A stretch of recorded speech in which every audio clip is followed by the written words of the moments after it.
उपनिषद वेदांत ग्रंथों का परम शुभ सार है।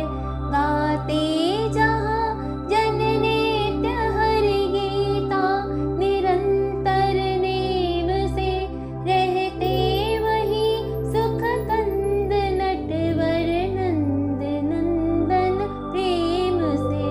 गाते जहाँ जन गीत गीता, प्रेम से धर ध्यान है। तीर्थ वही भव के सभी शुभ सुदय और महान है। धरते हुए जो ध्यान गीता, ज्ञान का तन छोड़ते, लेने उसे माधव मुरारी आप ही उठ दौड़ते। सुनते सुनाते नित्य जो लाते, से व्यवहार में आते परम पद ठोकरे खाते नहीं संसार में। तज धर्म सारे एक मेरी ही शरण को प्राप्त हो। मैं मुक्त पापों से करूँगा, तू न चिंता व्याप्त हो। 14वां अध्याय, 3 गुण के विभाग। 13वें अध्याय में भगवान कृष्ण ने क्षेत्र क्षेत्रज्ञ, ज्ञेय ज्ञाता और जड़ चेतन अथवा प्रकृति और पुरुष का भेद बताया, और यह भी बताया कि क्षेत्रज्ञ या ज्ञाता या चेतन अथवा पुरुष सबसे अलग रहता है, परंतु अज्ञान की स्थिति में पुरुष प्रकृति को ही अपना रूप मानकर उससे तादात्म्य स्थापित कर लेता है। यही पुरुष का बंधन कहलाता है। प्रकृति के 3 गुण सत्व, रज, तम पुरुष के गुण दिखने लगते हैं। 13वें अध्याय में तीनों गुणों की चर्चा नहीं थी। यहाँ अब तीनों गुणों के बारे में बताकर भगवान उनको पहचानने का तरीका बता रहे हैं।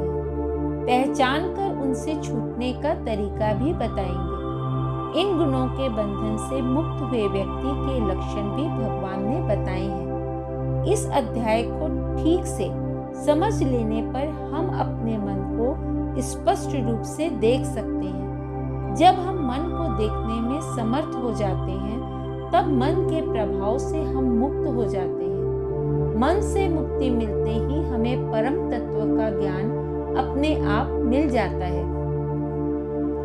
इस अध्याय को भगवान प्रारंभ करते हुए कहते हैं कि हे अर्जुन, अब मैं फिर से तुम्हें परम तत्व के बारे में बताऊंगा।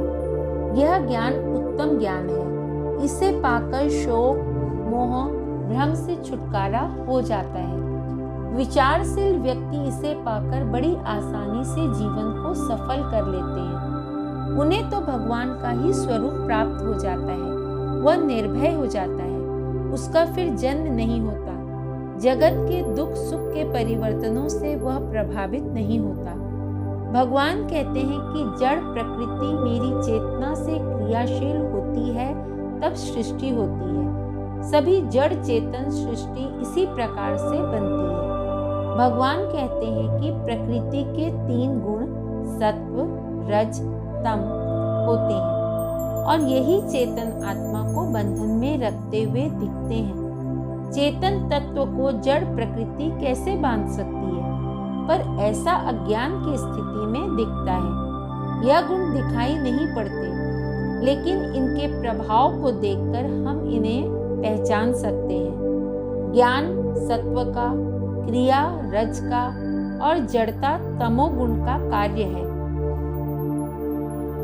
ज्ञान सतोगुण का कार्य है, इसीलिए यह अपने आप पुरुष अर्थात आत्मा को बंधन में नहीं डालता, परंतु रजोगुण के प्रभाव के कारण सतोगुण भी सुख तथा ज्ञान से आत्मा को बांध देता है।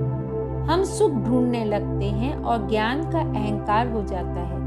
सुख तभी ढूंढना पड़ता है जब बुद्धि यह निश्चय कर लेती है कि किसी व्यक्ति, वस्तु, व्यक्ति या परिस्थिति में सुख देने की शक्ति या क्षमता है। हम सभी जब विचार करते हैं तब यह साफ साफ पता चलता है कि सुख बाहर की वस्तु, व्यक्ति या परिस्थिति से नहीं आता। वह जो सुख देने वाली मिठाई थी अब हमें डराने लगती है, क्योंकि डॉक्टर ने कह दिया कि तुम्हें डायबिटीज हो गई है, मिठाई खाओगे तो मर जाओगे। यह ज्ञान तब तक तो रहता है जब तक हमें सतोगुण काम करता रहता है, पर रजोगुण का प्रभाव बढ़ने पर यह ज्ञान चला जाता है और भले हम मिठाई ना खाएं, पर फिर से ऐसे प्रयास में लग जाते हैं जिनसे कुछ पा लेने पर सुखी होने की संभावना दिखती है।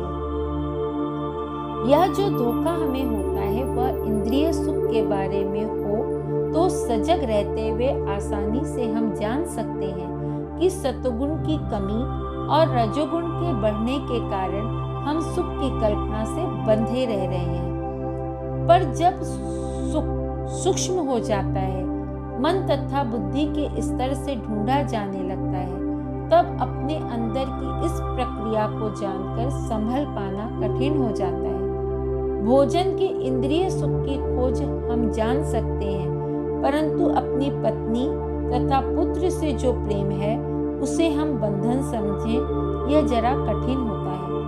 और जब सुख की खोज बौद्धिक स्तर पर आदर सम्मान में या संगीत के रस में हो, तब चूंकि यह खोज बुद्धि द्वारा ही होती है, अतः उस खोज के मूल में जो भ्रम है वह हमें बुद्धि से दिखाई नहीं पड़ता। एक कवि ने लिखा है कि नाम कमाने की खोज ही बुद्धिमान व्यक्ति को दौड़ा सकती है, क्योंकि अच्छी बुद्धि की यह अंतिम बीमारी है, अंतिम परीक्षा है। समझदारी तो यह कहलाएगी कि आनंद जो मिले वह तो ले, परंतु यह जानकारी रखें कि यह भीतर से आ रहा है। ऐसा करने से हम किसी वस्तु, व्यक्ति, परिस्थिति के दास नहीं होंगे, साथ ही अपने सत्वगुण को भी बढ़ा सकते हैं। रजोगुण जब हम में बढ़ा हुआ रहता है तब हमारे भीतर कुछ करने का भाव बढ़ जाता है। रजोगुण के प्रभाव से जो कर्म होता है उसके पीछे इच्छा होती ही है। पहले इच्छा होती है, फिर उसे पूरी करने के लिए कर्म होता है। इच्छा दो प्रकार की होती है। एक प्रकार की इच्छा जब हम कुछ पाकर अपने को सुखी बनाने की कोशिश करते हैं। दूसरे प्रकार की इच्छा वह है जब हम पाई हुई वस्तु को पकड़कर कायम रखना चाहते हैं। ये दोनों प्रकार की इच्छाएं जब हमें दौड़ाने लगे तब यह समझना चाहिए कि सतोगुण अब बहुत कम हो गया है और रजोगुण बढ़ा हुआ है। तीसरा गुण है तमोगुण। जब यह बढ़ता है तब हमारा ज्ञान बिल्कुल नहीं रहता। तमोगुण का प्रभाव हमें आलसी बना देता है, सब काम को टालने का प्रयास करता है अथवा सुला ही देता है। सोते रहने में ही आनंद लगता है अथवा हमें कुछ भी याद नहीं रहता। ये तीनों स्थितियां तमोगुण के प्रभाव के कारण होती हैं। यह तीनों गुण हमारे भीतर बढ़ते घटते रहते हैं। जब हम ज्ञान पाने में अपने को सफल पाते हैं तब सतोगुण बढ़ा होता है। जब रजोगुण बढ़ जाता है तब हमारे भीतर लोभ, लालच आदि बढ़ जाता है। दूसरों के प्रति हमें ईर्ष्या होने लगती है, तभी हमसे पाप होते हैं। हम निरर्थक काम में फंस जाते हैं। हमारा अपने ऊपर किसी प्रकार का नियंत्रण नहीं रहता। जब हमारे भीतर तमोगुण बढ़ जाता है तब हमारा सारा ज्ञान खो जाता है, कुछ भी करने की इच्छा नहीं रहती। भगवान कहते हैं कि मृत्यु के क्षणों में जो गुण बढ़ा होता है वैसी ही उस जीव की आगे की स्थिति होती है। सतोगुण बढ़ा हुआ हो तो स्वर्ग मिलता है, रजोगुण बढ़ा हो तो वह मनुष्य ही बना रहता है, तमोगुण बढ़ा हो तो वह पशु पक्षी का रूप मिलता है।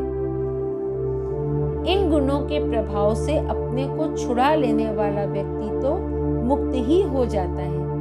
यह तब होता है जब व्यक्ति को यह अनुभव हो जाता है कि मैं तो चेतन आत्मा हूँ, ये गुण तो जड़ हैं, मुझ सच्चिदानंद तत्व को कैसे छोड़ सकते हैं? जिन्हें अभी ऐसा अनुभव नहीं हुआ है, उन्हें चाहिए कि तमोगुण की स्थिति में जब भी अपने को पावे तो उसे रजोगुण से जीतने का प्रयास करें। अर्थात जब आलस्य, नींद, प्रमाद और भूल जाने की स्थिति बढ़ती दिखे, तब हमें चाहिए कि कुछ न कुछ काम में अपने को लगा दें। नींद को हम कम खाना खाकर जीत सकते हैं। भूल जाने की बात तो अपने सतोगुण को बढ़ाकर जीती जा सकती है। रजोगुण को जीतने के लिए सतोगुण का सहारा लेना चाहिए। यह तब होता है जब हम कर्म तो करें, लेकिन उससे लाभ दूसरों को मिले। ऐसा करने से सतोगुण बढ़ जाता है। सतोगुण जब अपने आप अकेला होता है, तब यह हमें बांधता नहीं, आत्म स्वरूप का ज्ञान करा देता है। यहाँ फिर अर्जुन के मन में प्रश्न उठा कि इन तीनों गुणों से मुक्त हुए पुरुष का लक्षण क्या है, वह जगत में व्यवहार कैसे करता है तथा इन गुणों को कैसे जीता जा सकता है। भगवान ने कहा कि ज्ञानी वह है जो यह जानता है कि प्रकृति तो बदलती रहती है, अर्थात परिवर्तन प्रकृति का स्वभाव ही है। उस परिवर्तन के बीच में वह नहीं पड़ता, क्योंकि वह जानता है कि परिवर्तन उसे छू नहीं सकता। जगत में उसका व्यवहार समता का होता है। सबके साथ एक जैसा रहना भी तभी संभव होता है जब व्यक्ति को अपने आत्म स्वरूप में स्थित रहने की कला अच्छी तरह से आ जाती है। वहाँ निंदा, स्तुति, मान, अपमान का कोई महत्व नहीं होता। इस स्थिति को पाने का एक और मार्ग भगवान बताते हैं, वह भक्ति का मार्ग होता है। भक्त के लिए तो केवल भगवान ही महत्व रखते हैं। उसकी दृष्टि तो अपने गुणों के उतार चढ़ाव पर जाती ही नहीं। वो तो कहता है जो भी होना हो वह होता रहे। मुझे तो केवल हमारे भगवान से जुड़े रहना है, उन्हीं के पैरों को पकड़कर जीना है। भगवान कहते हैं कि ऐसा भक्त ब्रह्म ही बन जाता है, क्योंकि उसके व्यवहार में समता आ जाती है। वह भगवान के सहारे सदा आनंदित बना रहता है। 3 गुण के विभाग नाम का 14वां अध्याय समाप्त हुआ। तज धर्म सारे एक में